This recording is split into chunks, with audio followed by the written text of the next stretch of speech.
स्वागत है दोस्तों आप सभी का आज की इस वीडियो में। आज हम देखेंगे क्लास 12th हिस्ट्री का न्यू कोर्स 2021 और 22 के अकॉर्डिंग फर्स्ट टर्म का चैप्टर 6 जिसका नाम है भक्ति सूफी परंपराएं। तो आज की इस लाइव सेशन में, आज की इस वीडियो में हम इस चैप्टर से संबंधित most important MCQ question answer देखने वाले हैं। तो चलिए वीडियो को और इस लाइव सेशन को शुरू करते हैं। वीडियो शुरू करने से पहले हमारे Telegram group, Instagram account, Twitter handle और फेसबुक पेज का लिंक बच्चों आपको डिस्क्रिप्शन बॉक्स में मिल जाएगा। आप वहां से जाके हमें सोशल मीडिया के इन अकाउंट से फॉलो कर लीजिएगा। चलिए आगे बढ़ते हैं दोस्तों। अब वीडियो के प्रश्न स्टार्ट करने से पहले आपको एक चीज़ बता दूं कि ये जो वीडियो है वो लाइव चल रही है, तो इस लाइव सेशन को अपने सभी मित्रों के साथ में, सभी दोस्तों के साथ ज़्यादा से ज़्यादा शेयर कर दीजिए जो भी आपके क्लासमेट्स हैं, ताकि वो भी इस लाइव सेशन से जुड़ पाएँ और इससे चैप्टर से संबंधित जो most important MCQ question answer हैं वो उनके समझ में आ सकें। चलिए हम स्टार्ट करते हैं। सबसे पहला प्रश्न, निम्नलिखित में से कौन विष्णु भक्त थे? अलवार, वीरशैव, नयनार, उपरोक्त सभी। अब देखिए आपको ऑप्शन बता दिए गए हैं। इसका जो सही आंसर है वो आप लाइव सेशन में या फिर कमेंट बॉक्स में आके इसका सही आंसर दे सकते हैं, ठीक है। और बाकी सभी प्रश्नों के आंसर तो मैं आपको बताऊंगा ही।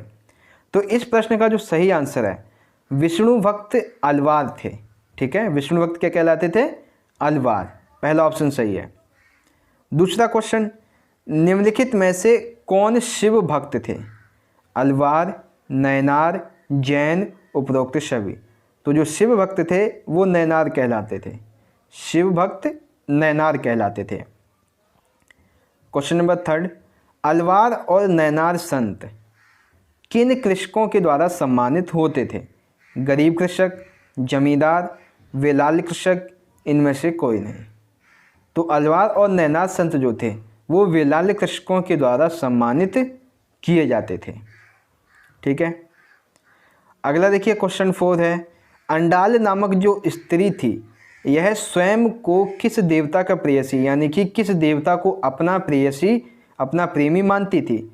शिव को, इंद्र को, एक और दो दोनों को, या फिर विष्णु को? तो अंडाल नामक स्त्री जो थी वो विष्णु को अपना प्रेयसी यानी कि ईश्वर और प्रेमी दोनों ही मानती थी।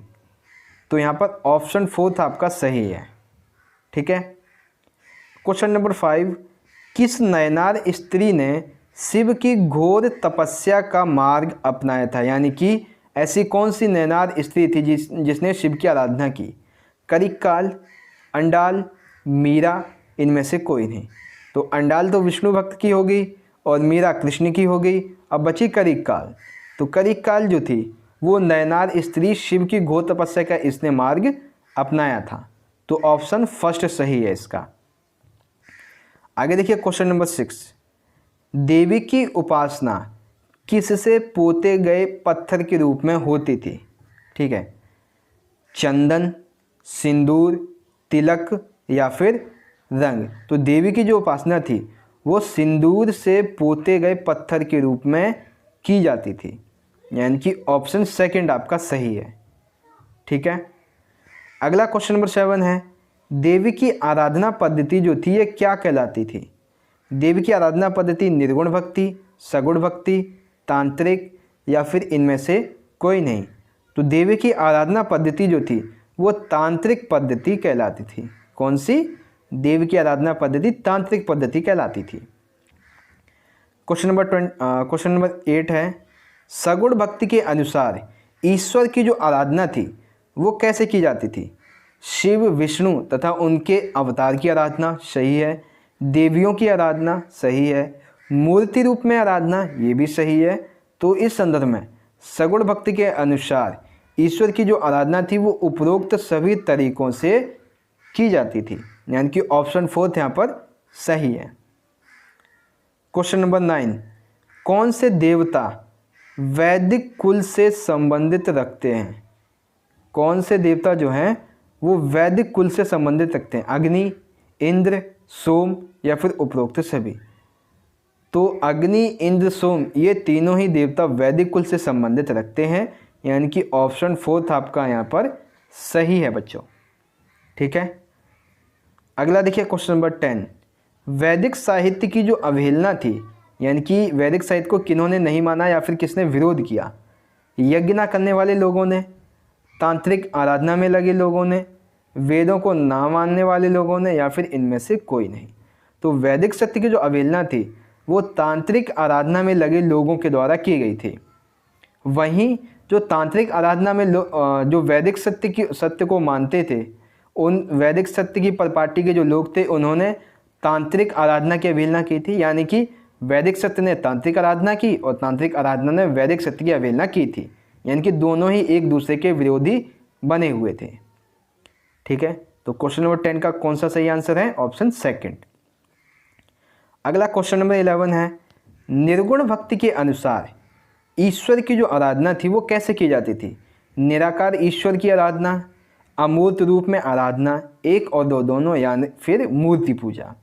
तो निर्गुण भक्ति के अनुसार जो ईश्वर की आराधना थी वो निराकार ईश्वर एवं अमूर्त रूप में आराधना की जाती थी।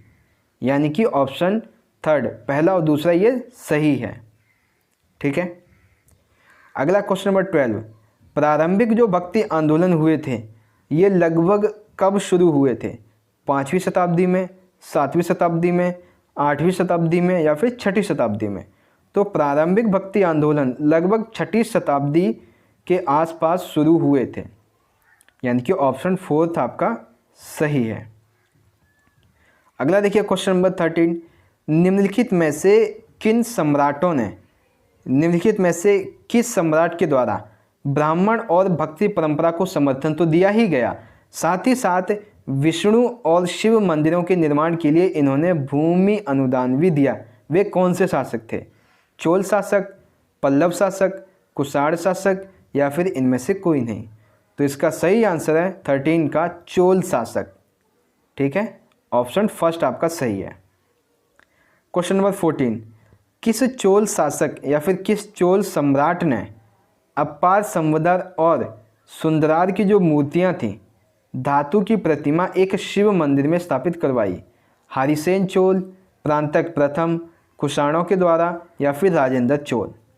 तो इसका सही आंसर है प्रांतक प्रथम के द्वारा अपार संवदर और सुंदरार की धातु की प्रतिमा एक शिव मंदिर में स्थापित करवाई गई। तो ऑप्शन सेकंड यहाँ पर सही है। Question number 15। नल ईरा द्रव्य प्रबंधम के बारे में कौन सा कथन सही है? ये एक तमिल वेद है। ठीक है, अलवार संतों का काव्य संकलन है, सही है। काव्य का संकलन तमिल वेद में है, ये भी सही है।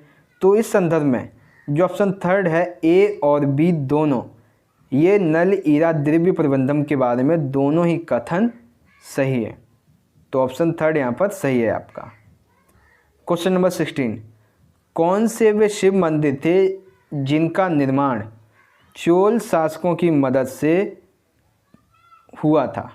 ठीक है, चिदम्बरम, तंजावुर, गंगेकोड़ा चोलपुरम, या फिर उपरोक्त सभी? तो चोल शासकों के द्वारा उनकी मदद के द्वारा जो निर्मित मंदिर थे वो उपरोक्त सभी थे। यानी कि चिदम्बरम, तंजावुर, गंगेकोड़ा, चोलपुरम, ये तीनों ही मंदिर चोल सम्राटों की मदद से निर्मित हुए थे। Question number 17। 12वीं शताब्दी में कर्नाटक में एक नवीन आंदोलन का उद्भव हुआ था। उस आंदोलन का नेतृत्व किसने किया? बासवन्ना, प्रांतक प्रथम, हरिहर और बुक्का, इनमें से कोई नहीं? तो इसका सही आंसर है बासवन्ना के द्वारा 12वीं शताब्दी में कर्नाटक में जो नवीन आंदोलन का उद्भव हुआ था उसका नेतृत्व बासवन्ना के द्वारा किया गया था। ठीक है, अगला देखिए क्वेश्चन नंबर 18 है। बासवन्ना प्रारंभ में किस मत को माना करते थे? आपके ऑप्शन है बौद्ध मत, जैन मत, सनातन मत, या फिर इनमें से कोई नहीं? तो बासवन्ना प्रारंभ में जैन मत को माना करते थे। ऑप्शन सेकंड आपका सही है। Question number 19। बासवन्ना के जो अनुयायी हुआ करते थे ये क्या कहलाए बाद में? अलवार, नयनार, लिंगायत, उपरोक्त सभी? तो बासवन्ना के अनुयायी जो थे वो लिंगायत कहलाए। ठीक है, अगला है क्वेश्चन नंबर 20। निम्नलिखित में से किसका संबंध वीरशैव परंपरा से नहीं है? मृतकों को दफनाना, ये सही है। जाति प्रथा का विरोध करना, ये सही है। पुनर्जन्म पर विश्वास ना करना, ये भी सही है। ऑप्शन फोर्थ जो है विधवा पुनर्विवाह पर रोक लगाना, ये इस परंपरा से संबंधित नहीं है, क्योंकि वीसा परंपरा के अनुसार विधवा पुनर्विवाह को इन्होंने समर्थन किया है, वयस्क विवाह को भी इन्होंने समर्थन दिया है। ठीक है, तो क्वेश्चन नंबर 20 का आंसर कौन सा गलत होगा? फोर्थ वाला। अभी तक के क्वेश्चन नंबर 1 से लेकर 20 तक के जो मैंने आपको समझाए हैं, आई होप इन सभी प्रश्नों का उत्तर आपको समझ में आ रहा होगा। और अगर आपने अभी तक इस वीडियो को अपने सभी दोस्तों के साथ शेयर नहीं किया है तो कर लीजिए, ताकि वो भी इस लाइव सेशन से जुड़ सकें। अब लाइव सेशन को आगे बढ़ाते हुए अगले प्रश्न की तरफ चलते हैं। क्वेश्चन नंबर 21, पद्मावत के रचयिता कौन है? मलिक मोहम्मद जायसी, फणीश्वर नाथ रेणु, प्रेमचंद्र या फिर कबीर? तो पद्मावत के जो रचयिता हैं वो मलिक मोहम्मद जायसी हैं, यानी कि ऑप्शन फर्स्ट यहाँ पर सही है। क्वेश्चन नंबर 22, खालसा पंथ की जो नींव थी वो किसके द्वारा डाली गई थी? गुरु नानक देव, गुरु गोविंद सिंह, गुरु अर्जुन देव, गुरु तेग बहादुर? तो इसका सही आंसर है ऑप्शन सेकंड, गुरु गोविंद सिंह के द्वारा खालसा पंथ की नींव डाली गई थी। क्वेश्चन नंबर 23 है, खालसा पंथ के प्रमुख 5 प्रतीक कौन से हैं? कंघा और लोहे का कड़ा सही है, कृपाण और कक्ष सही है, बिना कटे केस ये भी सही है। तो खालसा पंथ के प्रमुख 5 प्रतीक जो हैं वो उपरोक्त सभी हैं। ठीक है, ऑप्शन फोर्थ यहाँ पर सही है। क्वेश्चन नंबर 24, कबीर के साहित्य का जो संकलन है वो किस में किया गया है? कबीर बीजक साहित्य में सही है, कबीर ग्रंथावली साहित्य में सही है, गुरु ग्रंथ साहिब में ये भी सही है, उपरोक्त सभी। तो कबीर के साहित्य का संकलन उपरोक्त सभी में किया गया है, कबीर बीजक में, कबीर ग्रंथावली और गुरु ग्रंथ साहिब में। ठीक है, क्वेश्चन नंबर 25, कबीर की मुख्य शिक्षा इनमें से कौन सी नहीं है? पहला ऑप्शन, हिंदू धर्म में बहु ईश्वरवाद और मूर्ति पूजा का समर्थन करती है, परम सत्य को वर्णित करने के लिए कई तरीकों का सहारा लिया है, सही है। तीसरा है, इस्लामी दर्शन में सत्य को अल्लाह, खुदा, हजरत और पीर कहे, वेदांत दर्शन से सत्य को अलग, अदृश्य और निराकार कहा है। पांचवा है, इस्लामी दर्शन के एकेश्वरवाद और मूर्ति भंजन का समर्थन किया है। तो इसमें से जो कबीर की मुख्य शिक्षा नहीं है वो है ऑप्शन फर्स्ट, कि हिंदू धर्म में बहु ईश्वरवाद और मूर्ति पूजा का समर्थन करती है। ये गलत है, क्योंकि कबीर ने कभी भी बहु ईश्वरवाद और मूर्ति पूजा का समर्थन नहीं किया है। इन्होंने हमेशा निर्गुण जो भक्ति है इसका समर्थन किया है, और निर्गुण भक्ति में बहु ईश्वरवाद और मूर्ति पूजा आती ही नहीं है। ठीक है, अगला क्वेश्चन नंबर 26, गुरु नानक की जो मुख्य शिक्षा है वो कौन सी है? इनमें से कौन सी नहीं है? निर्गुण भक्ति का प्रचार करते थे, ये सही है। सभी बाहरी आडंबरों को नकारा था, ये भी सही है। सरल भक्ति का मार्ग यानी कि ईश्वर को स्मरण करना एवं जाप बताया है, ये भी सही है। ऑप्शन जो सेकंड है, ईश्वर का आकार होता है, ये गलत है, क्योंकि गुरु नानक जी जो थे ये भी निर्गुण भक्ति के ही प्रचारक थे, और निर्गुण भक्ति में ईश्वर का कोई आकार नहीं होता है। ठीक है, तो कौन सी शिक्षा नहीं है? Option second. Question number 27, Guru Nanak Dev ने अपने बाद किसे गुरु पद पर आसीन किया था?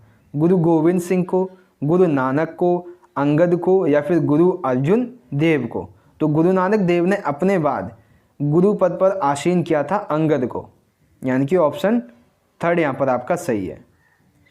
क्वेश्चन नंबर 28, निम्नलिखित में से कौन 5वें गुरु सिख थे? मतलब कि निम्नलिखित में से कौन से 5वें सिख गुरु थे? गुरु गोविंद सिंह, गुरु नानक, अंगद, गुरु अर्जुन देव? तो अर्जुन देव, गुरु अर्जुन देव सिख के 5वें गुरु थे, ऑप्शन फोर्थ यहाँ पर सही है। क्वेश्चन नंबर 29 है कि 5वें गुरु अर्जुन देव जी के द्वारा बाबा गुरु नानक तथा 4 उत्तराधिकारियों ने कबीर की वाणी को आदि ग्रंथ साहिब में संकलित तो किया, फिर इन्हें क्या कहा गया? आपके ऑप्शन है गुरुवाणी, गुरु ग्रंथ साहिब, कबीर बीजक या फिर इनमें से कोई नहीं। तो इसका सही आंसर है गुरुवाणी। ऑप्शन फर्स्ट यहाँ पर आपका सही है। क्वेश्चन नंबर 30, मीराबाई जो थी इनके गुरु कौन थे? मीराबाई के गुरु कौन थे? कबीर, रैदास, गुरु नानक या फिर बाबा फरीद? तो मीराबाई के जो गुरु थे वो थे रैदास, जो कि जाति से एक चरमकार थे, यानी कि चमड़े का व्यापार करने वाले।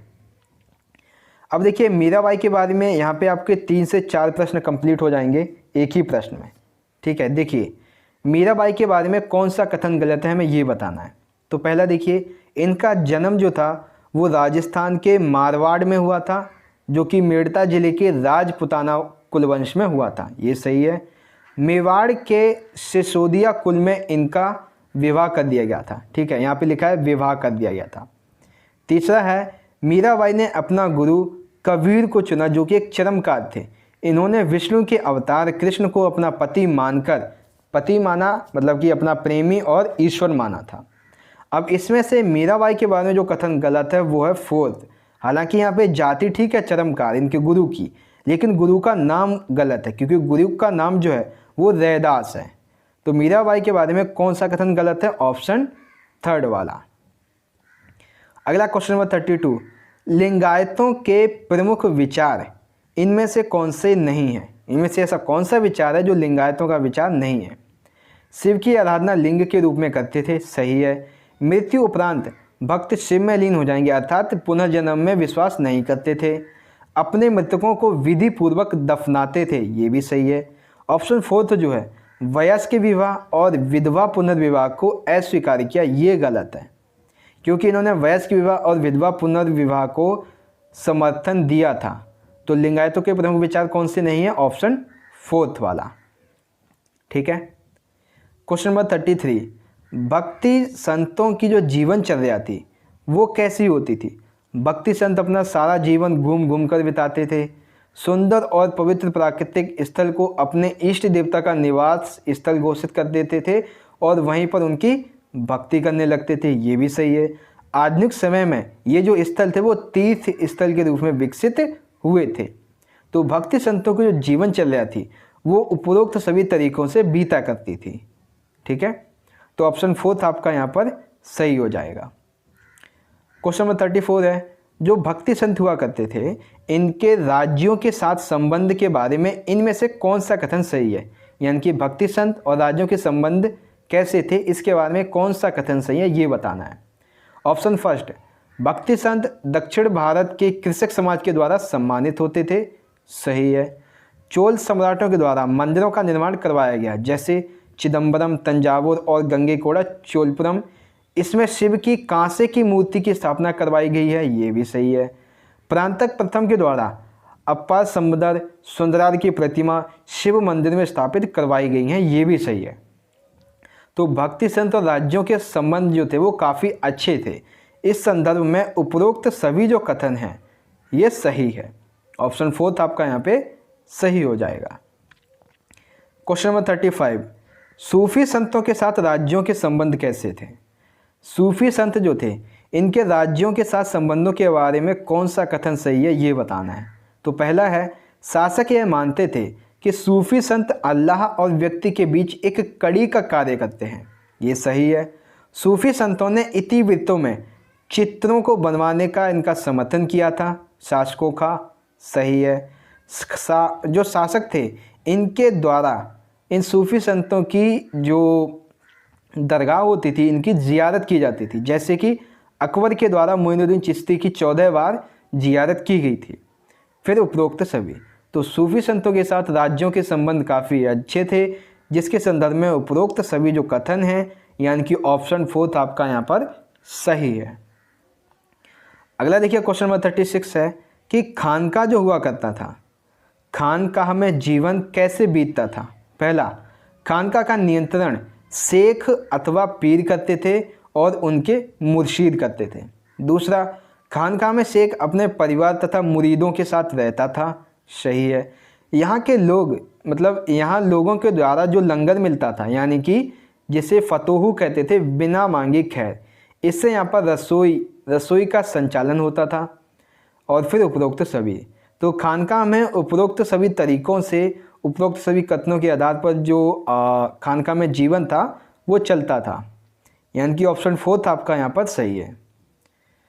क्वेश्चन नंबर 37, सूफी सिलसिले की कड़ी में निम्नलिखित में से कौन शामिल नहीं था? उलेमा, शेख अथवा पीर, पैगंबर मोहम्मद या फिर मुरीद। तो शेख अथवा पीर, पैगंबर मोहम्मद और मुरीद ये सब तो खानका से संबंधित हैं, तो ये सूफ़ी सिलसिले से जुड़े हुए हैं। लेकिन ये जो है उलेमा, ये सूफ़ी सिलसिले से नहीं जुड़े हैं।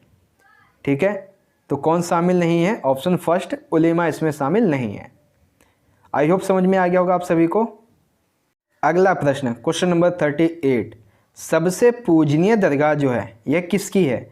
शेख नसरुद्दीन औलिया, शेख निजामुद्दीन औलिया या फिर ख्वाजा मुइनुद्दीन चिश्ती या फिर इनमें से कोई नहीं। तो सबसे पूजनीय जो दरगाह है वो शेख निजामुद्दीन औलिया की है। किसकी है? शेख निजामुद्दीन औलिया की।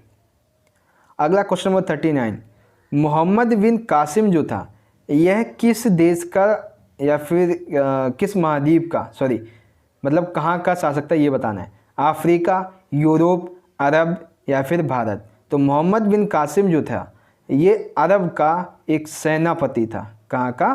अरब का सेनापति। ठीक है, आगे है इस्लाम धर्म के प्रचार। इससे पहले क्वेश्चन नंबर 41 देख लीजिए, ये मोहम्मद बिन कासिम से संबंधित है।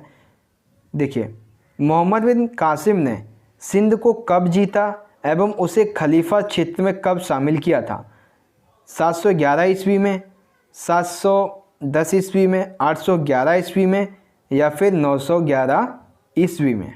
तो इसका सही आंसर होगा 711 ईस्वी में मोहम्मद बिन कासिम ने सिंध पर अपना कब्जा कर लिया और उसे खलीफा क्षेत्र में मिला लिया था। तो ऑप्शन फर्स्ट यहाँ पर सही है।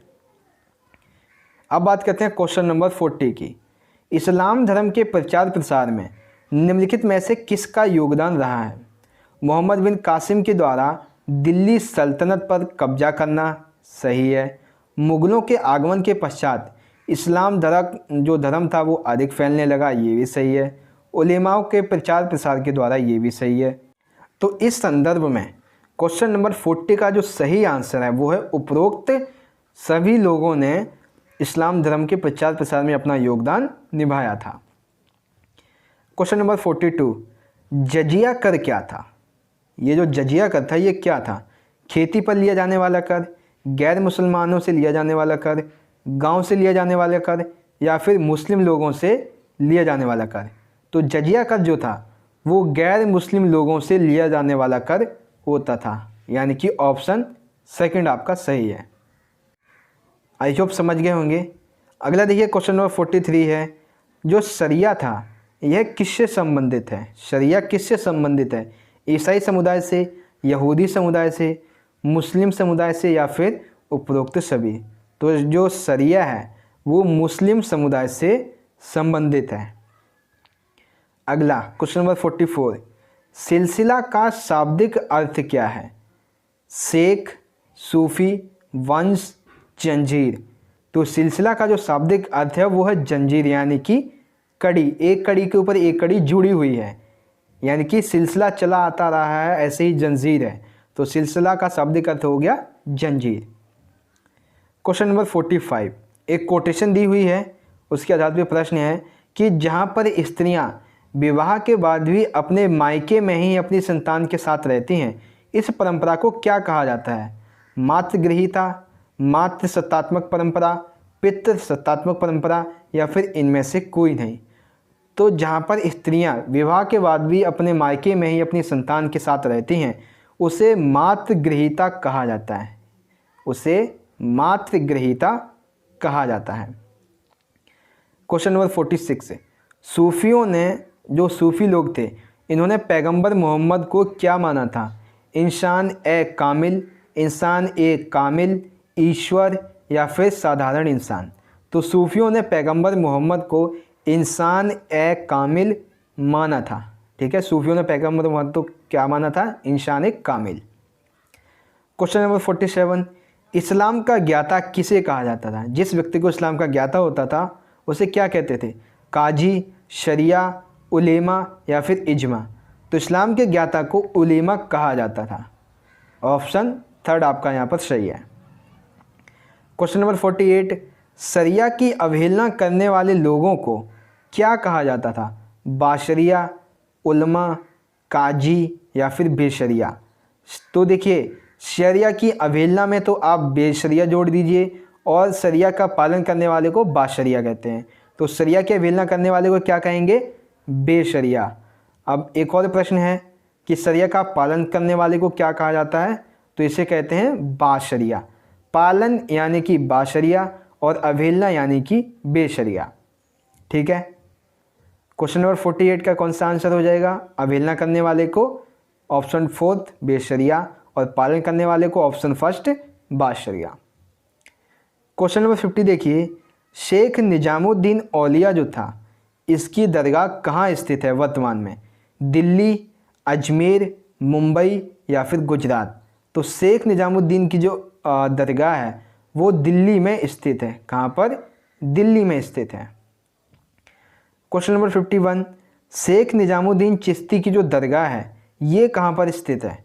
दिल्ली, मुंबई, अजमेर या फिर गुजरात? तो शेख मोइनुद्दीन चिश्ती की जो दरगाह है वो अजमेर में स्थित है। ऑप्शन 3 यहाँ पर सही है।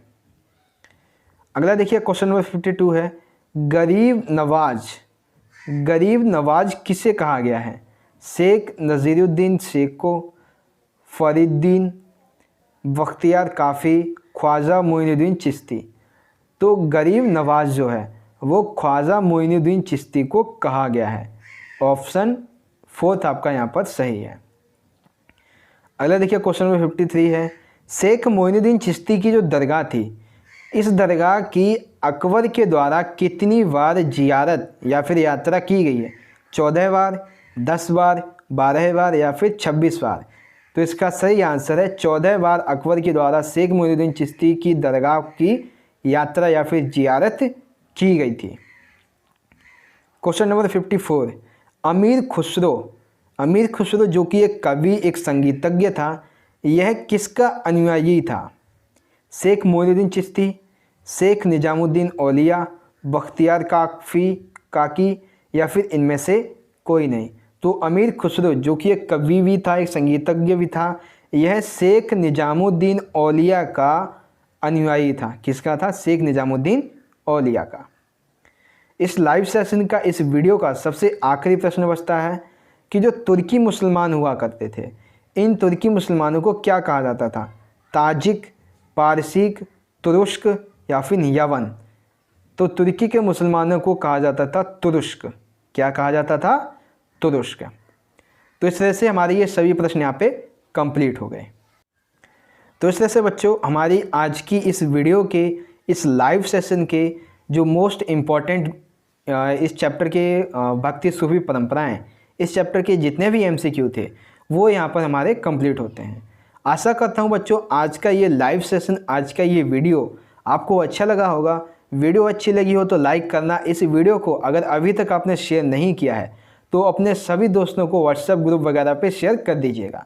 हम मिलेंगे अगली वीडियो में अगले चैप्टर के MCQ क्वेश्चन आंसर की लाइव सेशन की वीडियो के साथ। तब तक के लिए आप पढ़ते रहिए और अपना ख्याल रखिए। धन्यवाद। जय हिंद, वंदे मातरम।